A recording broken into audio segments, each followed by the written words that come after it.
Welcome back to the channel. This is the Action Figure Grader, and today is Thursday. We're going to take a look at recent sales for the vintage collection. Lots of interesting sales, some really nice lots of Canadian examples sold. We've got some vehicles, some graded items, a nice little assortment for you guys. Thank you, as always, to my Patreon supporters. They allow this channel to be what it is today. Patreon.com/actionfiguregrader.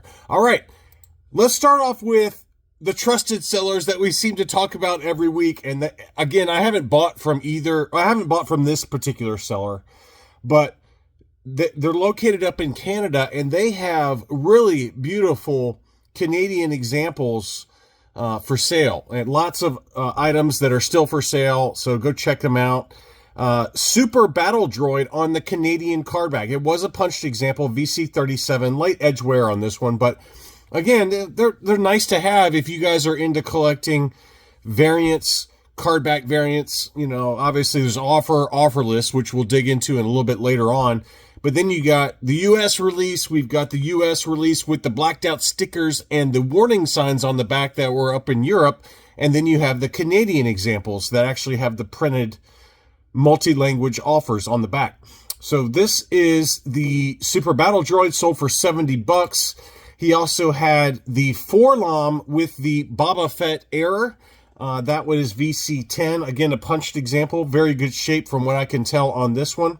And that one sold for $120. Pretty big number there for the Boba Fett error offer Forlom.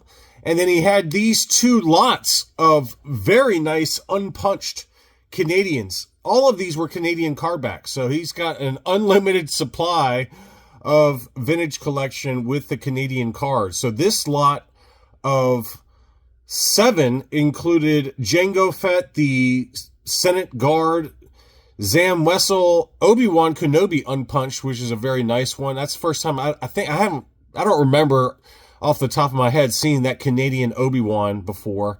Mace Windu, Padme Amidala, and then Anakin. So very nice lot. That one sold for $600, a big lot, but you know, you're still talking seven mint on card Canadian examples for less than $100 a piece there.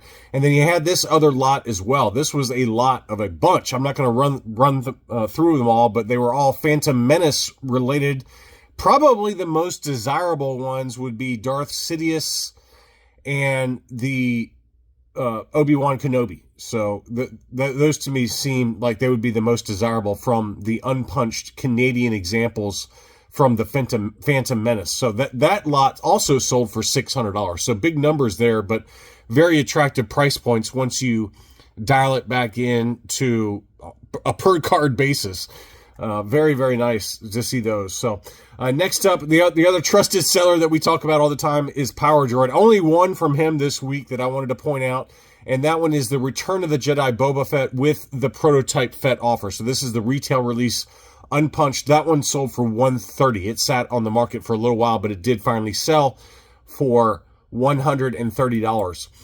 Here's another one that was punched, and you know, again, usually Power Droid is at the very upper end of the price range because they're all case fresh, and he puts them in star cases, has them nicely protected and things like that. But that one sold, that was an unpunched. It sold for $130.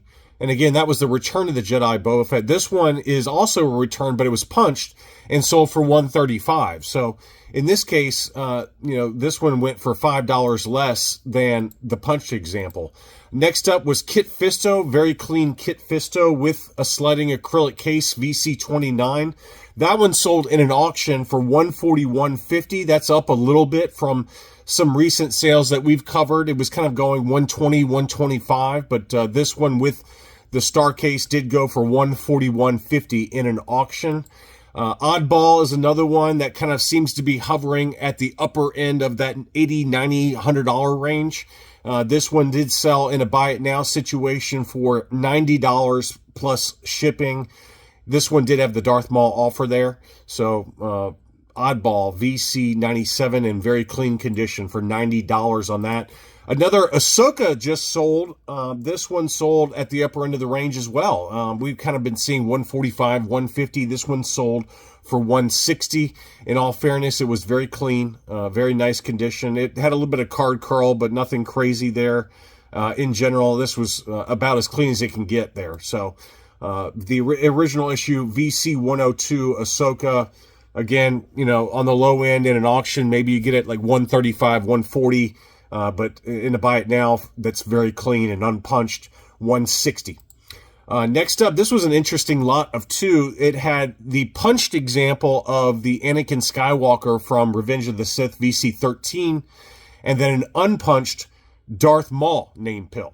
So the Anakin, as we've talked about, the Anakin is the tough one to find unpunched, but that one was punched with the Boba Fett offer. The Darth Vader name pill VC13 was offerless. So a very nice lot. Both of those look to be in pretty clean shape overall and sold for $250 for both of those together. Which, I've seen the Darth Vader, even last year, I've seen the unpunched Darth Vader go for $200. So to get both of those together, that's not a bad deal. That's a really good deal, really. Next up, this seller had some interesting sales. First was a Revenge of the Jedi Luke Skywalker indoor capture offerless. So this would obviously be from the SDCC Death Star box set, I assume. And he did a close-up to show one little ding at the bottom of the card. But, overall, very clean. Just some light edge wear to it.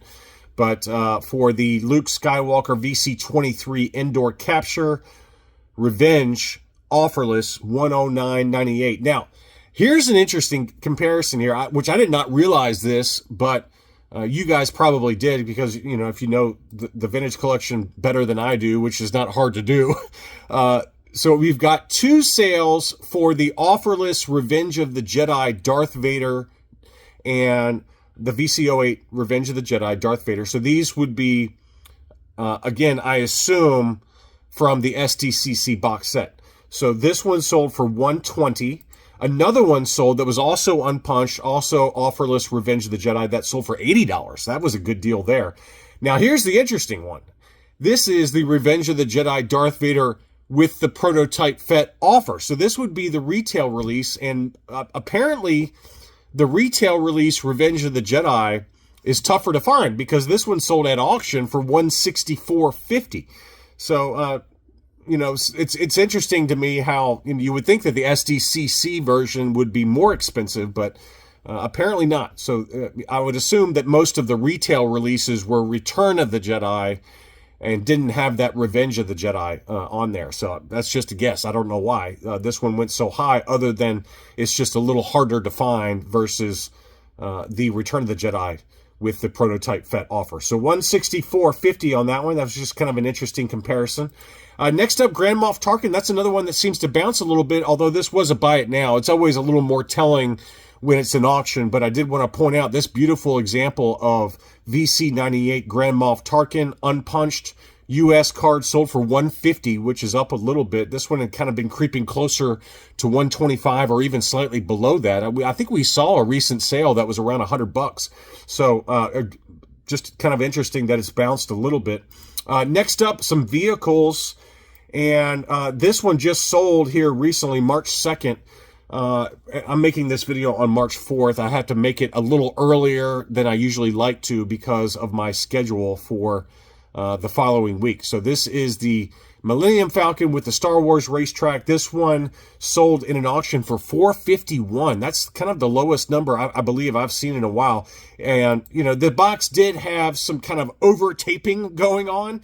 If you look at the right-hand side on the back side of the box, they kind of over-taped it. So the box has kind of caved in a little bit on that side. It's nothing terrible, but, it's got some light wear here and there. But just wanted to point out that it did have, I assume that it was from tape, but it could just be some dings. I don't know. But front of the box looked pretty good. Also just a small ding on the right-hand side, and then one little crunch on the bottom right. So again, it wasn't a perfect box, but this is the Toys R Us Star Wars Millennium Falcon at $451 plus $49 shipping. So that's about $500 all in together, which is not a bad deal at all for overall pretty good condition, probably about C8 condition.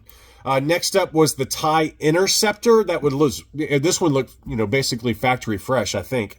Very, very clean, factory sealed, and basically untouched. It was obviously stored in that Amazon shipper box. And that one sold for $327.85 plus $30 shipping. So about $360 all in for the TIE Interceptor from Amazon. Some graded items to round things out. We had a Revenge of the Jedi with the prototype FET offer for R2-D2. Beautiful unpunched example. This one was graded CAS 85 plus. 85 for the card, 90 for the blister, figured 95, and that one sold for $150 plus $6 shipping. This seller, again, is one we've covered in the past. Has a lot of nice uncirculated TVC 1.0 for sale, and I think I covered one in a recent What to Buy video. I think he listed Barris Offie that was an uncirculated 9.0 on the modern scale from AFA. So this was a return logo, FET offer, Stormtrooper, graded uncirculated 9.25, and that one sold for $300. So big number there. It's just, it's a testament that a lot of people really want that uncirculated designation. Here was an uncirculated VC 186 Boba Fett, and this one did have the chest plate sensors. So some of them, obviously the early ones did not have the chest plate sensors. Running change, so this is the one after the change, uncirculated 9.0. That one sold for $150. And the seller had 9 available, so he probably sent in a shipper case of Boba Fett's and got them all graded. So all 8 of the 9 of them have sold at $150. So pretty interesting sale there. And then back to this seller, Aikman 34. They had a Boba Fett offer Gamorrean Guard, graded AFA 9.0. This one did not have the uncirculated designation and still sold for $300. Big number on that as well. Here was a Princess Leia slave outfit with the Boba Fett prototype offer. And this one had the Revenge of the Jedi logo. So similar to the Darth Vader that we just covered, this one had the Revenge of the Jedi with the prototype FET offer, graded CAS 90. That one sold at auction for $300. Not a bad deal at all for Princess Leia unpunched. So VC64 Princess Leia, in the slave outfit, can often go for $300 ungraded. And we cover that all the time, where they do sell for that $275 to $300 number, if not higher sometimes. So I thought that was a really good deal for a CAS 90. Next up is the Off-World Jawa Elder, graded AFA 8.5. This is obviously the pack-in for the Razor Crest and the HasLab exclusive. And that one sold for $115 plus $17 shipping. If you'll remember, when the Razor Crest was first in collectors' hands, these were going for about this price ungraded. So prices have come back down. And in all fairness, it was an 8.5 instead of the more desirable 9.0 or higher. But that one did sell for $115. That's a pretty good deal there. And then finally, I wanted to cover Disruptor. Disruptor is a very trusted seller, friend of the channel, used to be a Patreon supporter, and this one was an uncirculated 9.0 Mandalorian Judge. I don't know what it is about this figure. I really like it. I know it's a repaint, really. All they did was slap some orange paint on it, but that card image and that figure really do pop. And that one was an archival uncirculated 9.0. That one did sell for $180 plus shipping. So anyway, that's all I really had for recent sales for the vintage collection. If you enjoyed the video, don't forget to leave me a like. Thank you, as always, for watching, and I'll be back soon.